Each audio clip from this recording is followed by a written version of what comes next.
go. Good. Okay, so this is the National 9/11 Truth Teleconference for 7/31/13. Welcome, everybody. First thing we always do is confirm the minutes from the previous meeting that were circulated. Does anybody have any objection to that? No. Hearing none, we'll take the minutes as circulated by Craig as approved.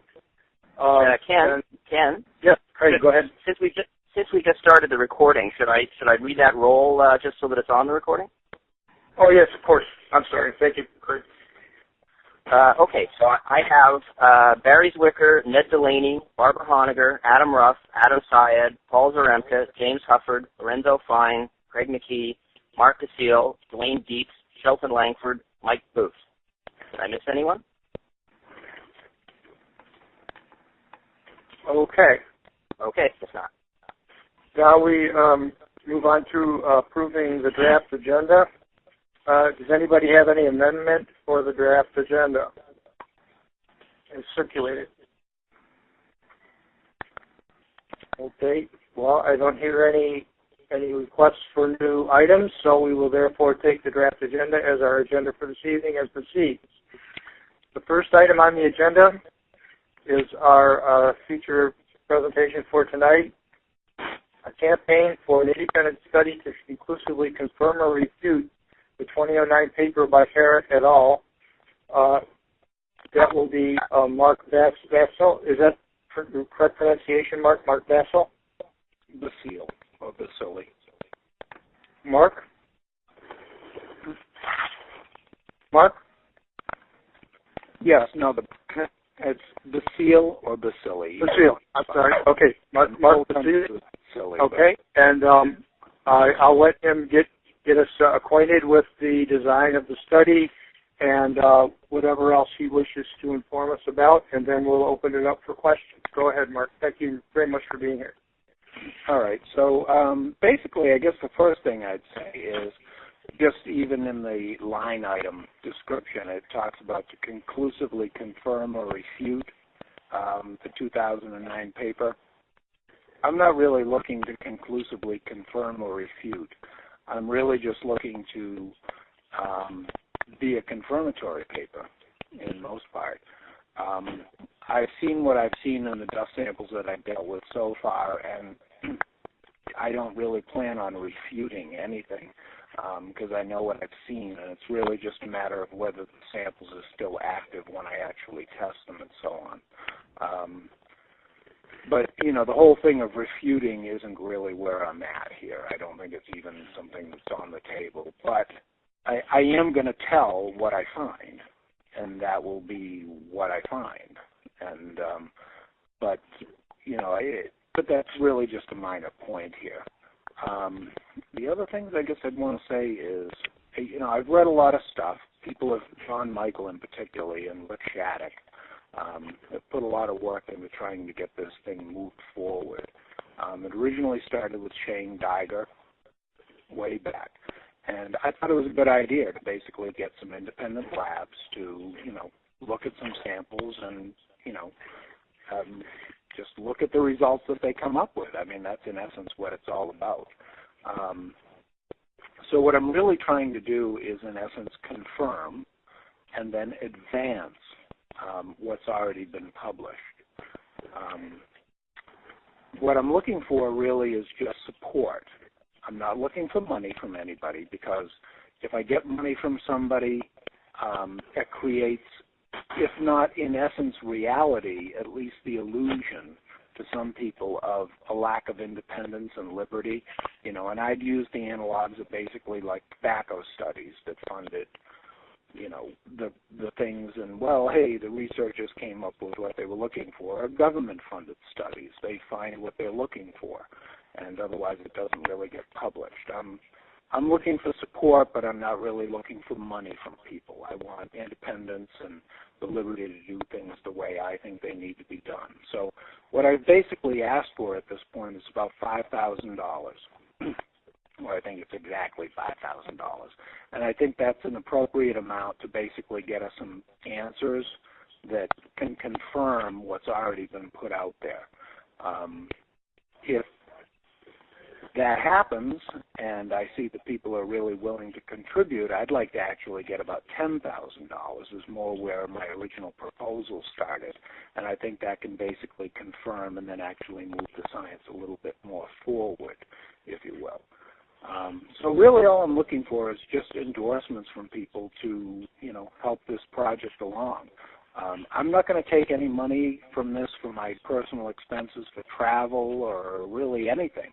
Every penny will be accounted for, and I've seen some questions raised about, well, if any funds are left over, where's that money going to go? And I would basically contribute any funds that were left over, although I'll straightforward that I think the only monies that will be left over would basically be the difference between me doing some additional analytical work that needed to be done and not doing that work. So it's only going to be a few $100s that doesn't get spent, conceivably. But I would forward it to another organization that has to do with 9/11, whether it's architects and engineers or, one of these charity organizations that sends money to people that, have been harmed by the event. But I'm really not looking for anything individually. So really I'm just looking to do a confirmation study and get some help. I mean, if you want to get into technical details about what it is that I want to do, I basically want to replicate the work that's been done as far as SEM work, DSC, that's the calorimetric work that shows the exotherm from the nano-thermite, analyzing the residues from the reactions, taking it a little bit further, doing some Auger work, which can basically determine if there's elemental aluminum present, or maybe doing some transmission electron microscope work, which again can confirm elemental aluminum, those types of works, as well as GC work at looking at the gas reaction products that come off from this thing, that type of work. Okay. Before we open up to other comments and questions, can you give a little bit of your background for the benefit of people who don't know you, Mark? Sure. Yeah. I'm a chemical engineer by education. I went to WPI. I got a Bachelor of Science from them. And my professional career, though, has basically stemmed even from before I finished my BS. I was already working in industry. And I've worked for, what is it? I don't know. It's got to be close to 30 years. So I got my BS in '85, and I was working a couple of years before that in industry. But a lot of what I do, or what I do right now, actually, is I design analytical instrumentation, optically based. For instance, fluorescence detectors, UV absorbance detectors, visible light absorbance detectors, refractive index detectors. I've worked on a number of different things, which I can't really get into the details because of, call it trade secrets or whatever you want, but I can't talk about them. And but I basically am a chemical engineer. I understand a lot of chemistry. I deal in my early career really dealt with a lot of metallurgy because of the company that I was working for. So I've done a lot of metallurgy, a lot of various analytical work. Which doesn't involve metallurgy, but just basic analysis of wire. The company that I work for is an analytical instrumentation company, and I basically work within the group building new detectors. I basically, help design the basic things, then do what are called proof of principle experiments.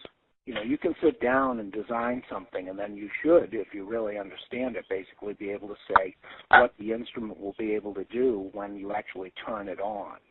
And then I basically do experiments to show that it does what we say it's going to do. And, okay. All right. I think that's kind of what I do. Great. But your plan is to publish the results of your study if you're successful in getting the funding for it, right? Yes. In one way or another, this information will get into the public domain, whether it's through a mainstream journal, whether it's the Journal of 9/11 Studies, or whether it has to be me standing there and reading something into a YouTube video. One way or another, this information will get into the public domain. That's paramount, actually. Okay. I imagine there are a number of people with questions aside from myself, so let's make a quick stack here, and then we'll we'll go ahead with that. Who would like to... Barb Honegger has a question. Barb, Dwayne, who else? Barb, Dwayne. Dwayne.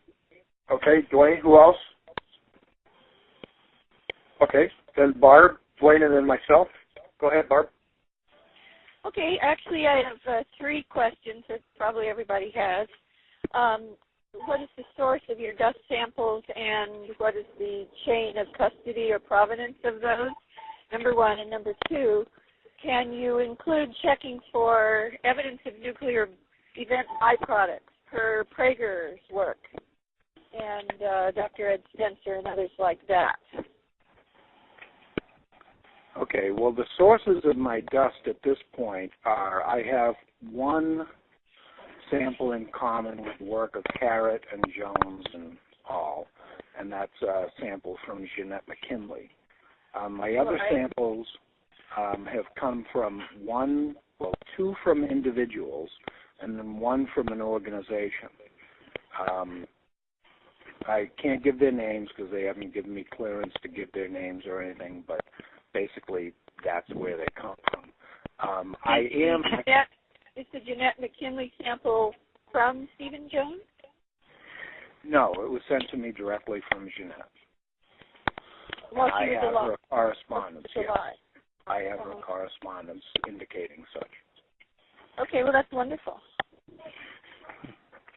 This is James Hufford. I'd like to get on the stack, too.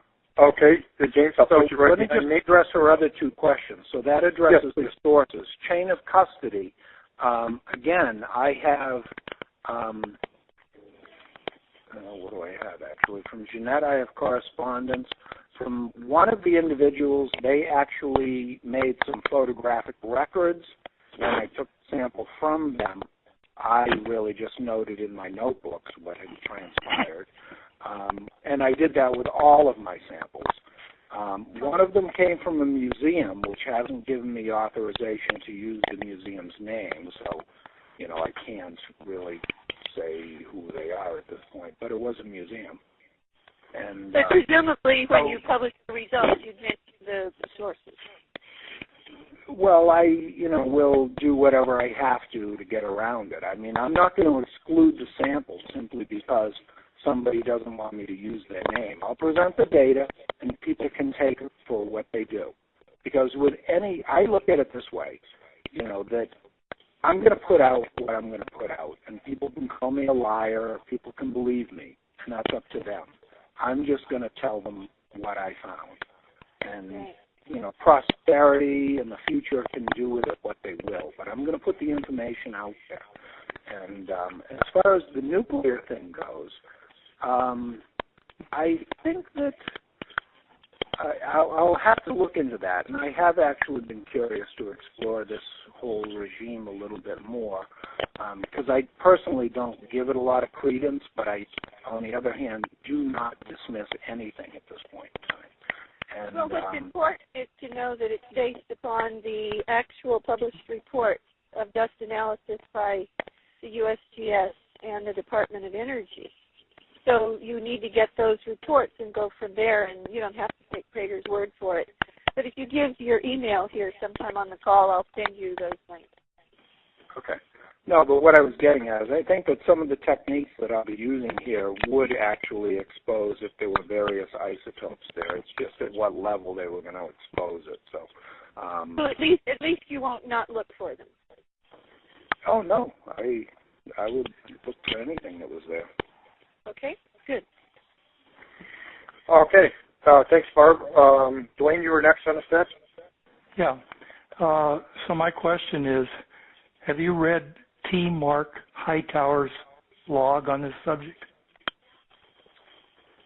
I am not sure by name that I have. Can you? Okay, I suggest you read it. Was? T as in Tom, Mark Hightower. And the particular issue is the variability between samples, between the different chips of the different dust samples. Yeah.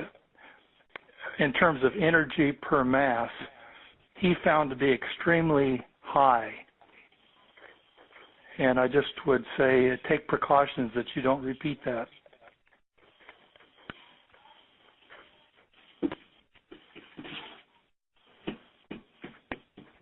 Yeah, I'm not 100% sure what you mean, but are you talking about like within given red chips? Yes. Well, I expect actually a lot of variability. Well, this is extremely high. Extremely high. Especially with passing time. I really don't know what the chemistry is of what's going on inside these chips completely over time. So, Sure. I think that just, can add to it. There might have been some to begin with. And I think there's a lot of physical explanations for why there could be a lot of variability, too. So. Okay, I'll just leave it at that. Thanks, Dwayne. I have two questions for you. This is Ken. I have two questions for you, Mark. The first one has to do with your use of the term advance. So the first question I have is, what do you mean by advancing it? How would you hope to be able to advance the work up there at all? Well, basically what I'm talking about there is, for instance, they did great work. They really showed a lot of convincing evidence that something's amiss, if you will, here. But, for instance, they didn't show actually that there was elemental aluminum within the basic matrix of the chips themselves. That would be an advancement to show conclusively that there was elemental aluminum in there. Because elemental aluminum doesn't really exist in nature. Okay, it's something that nature abhors because it's simply so reactive. Another example would be that, okay, they got these chips to react in a DSC, but they didn't actually take the off-gas products and analyze those in any way. That would be another example of an advancement. It's just adding to the information base, that's all. Okay. And actually, I have two more questions. One has to do with the expenses. Can you just give us a brief overview of what expenses you expect will be entailed in this study? Well, I submitted something a couple of times, actually, now to the A&E group, and I can be more than happy to send it to you guys again. But basically, some of the analytical techniques that I'm looking to use, like FTIR, Fourier transform infrared, or even Raman spectroscopy, I think is actually a little bit more useful. It does the same type of thing, but it can be a little bit less destructive. Those types of analysis, for a given sample can be $250 to $400 a piece. To get somebody to look at something in a STEM with energy dispersive X-ray analysis that gives you the elemental composition of the material that you're looking at, again, it's $250 a sample, or ESCA and Auger type work can be, $500 an hour, those types of things. So, looking at several samples and spending an hour with each one, it adds up quickly. Sure. Okay. Thank you.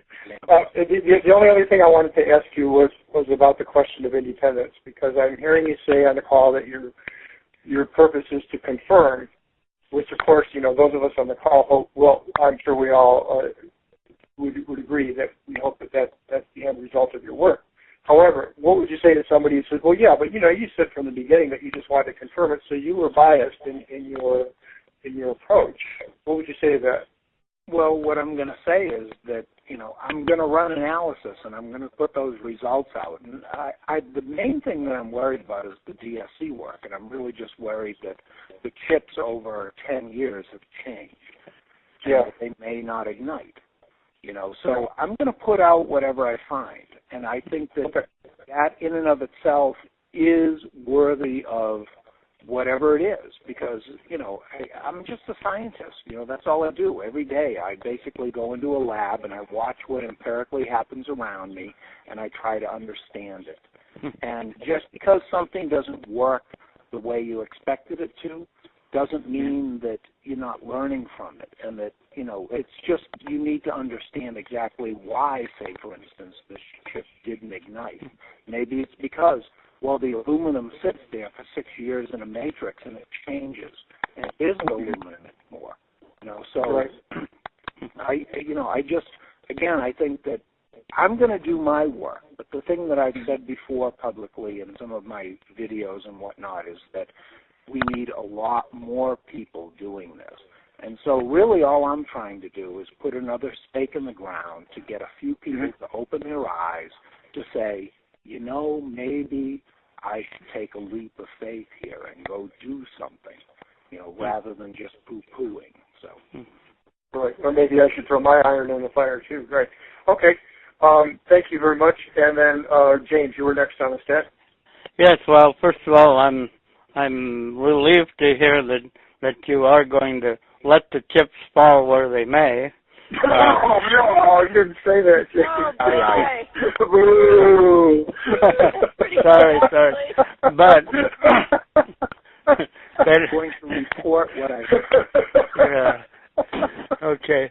But my question doesn't mean anything necessarily. You need to understand the physics behind what's happening. Yeah, sure. Because I know what I've seen in samples so far. Yeah, I understand. It would be hard for any informed person to come in completely unbiased. I mean, that would be a little too much to ask probably at this point. But my question is, have you or will you anticipate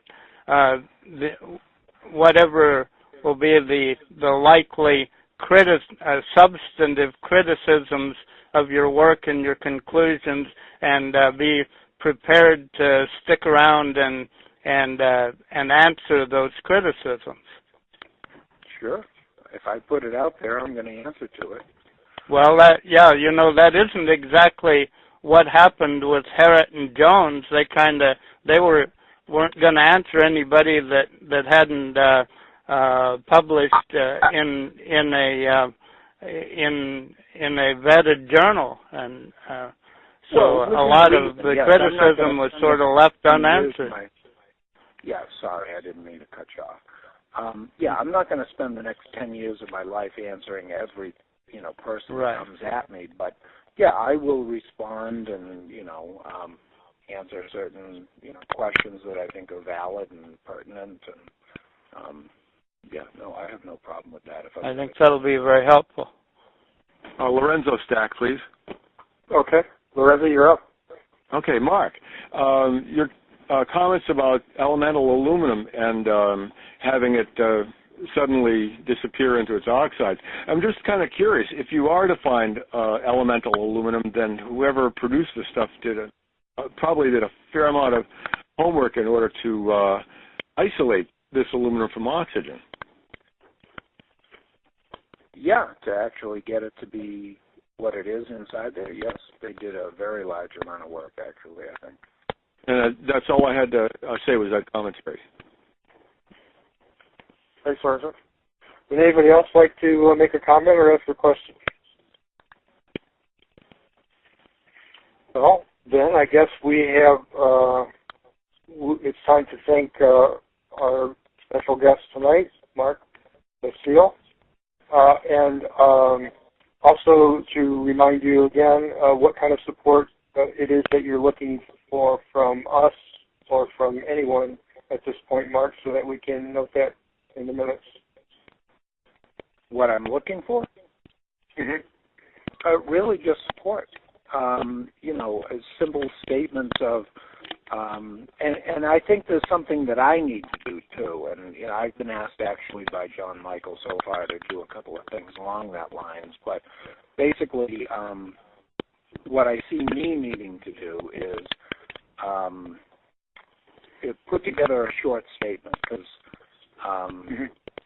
I subscribe to, I like to be brief, okay, and concise. I don't like going on and on and on, and I know John Michael's put together, a huge amount of information backing why this should be done and so on. But I tend more towards the side of brevity, but basically saying that this is really me, this is what I really want to do, and, explaining to a degree I'm not going to benefit from this in any way. My personal time and travel and so on will be covered by myself.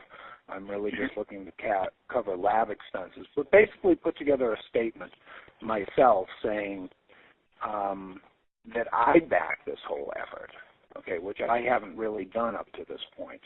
And then really just looking for your organizations to also say, we also back it. That's really all, in just some very concise and simple manner to say, you know, support this. We want to see the work done, and, you know, that's all. That's all I'm really Does your website has a donation page on it, right, or donation option, right? Yes, it does. I think there's actually two of them that still exist, though. One of them seems to go still towards the fund organization. I think it's called Aetna. It's like ANTA or something to that effect, that Rick Shattuck is involved with. And then there's some of the donations that go to my personal PayPal account, which are marked as donations. So I have a clear, because I use my PayPal for other stuff too. But all my donations are clearly marked as donations, and all of that is being tracked. If the information's actually being sent to Rick on like a semi-monthly basis, so that he can update things on the website and so on as to where we're at. Right. Are you also keeping track of endorsements on the website? Is there a way for you to list those so that people are aware of how much support you're gathering in the 9/11 Truth movement? I'm not aware that there is one, but I'm sure that would be a simple thing to be added. You know, just I think that would be probably useful too. I would think. Okay, so would you like the 9/11 Truth Teleconference to consider next month an endorsement of your project? Yes, I would. Okay, then we'll put that on the agenda for next month so people have notice, and we'll let you know. If you'd like to join us again for the discussion, of course, you're always welcome. Okay. Yeah, at this point, I think we've raised about $1,500 of the $5K that I'm looking for. So we're almost a third of the way there. And actually, with the funds that exist, I can actually begin to do some work. But what I'm going to actually start with is primer samples, and basically proving that primer samples cannot do what the nano-thermite does. That's where I was going to basically start with the work. Is primer what the other one said it was? The people that claimed it was Millet and Millet. Yeah. Great, excellent. I was going to ask you about that. That's excellent. Cool.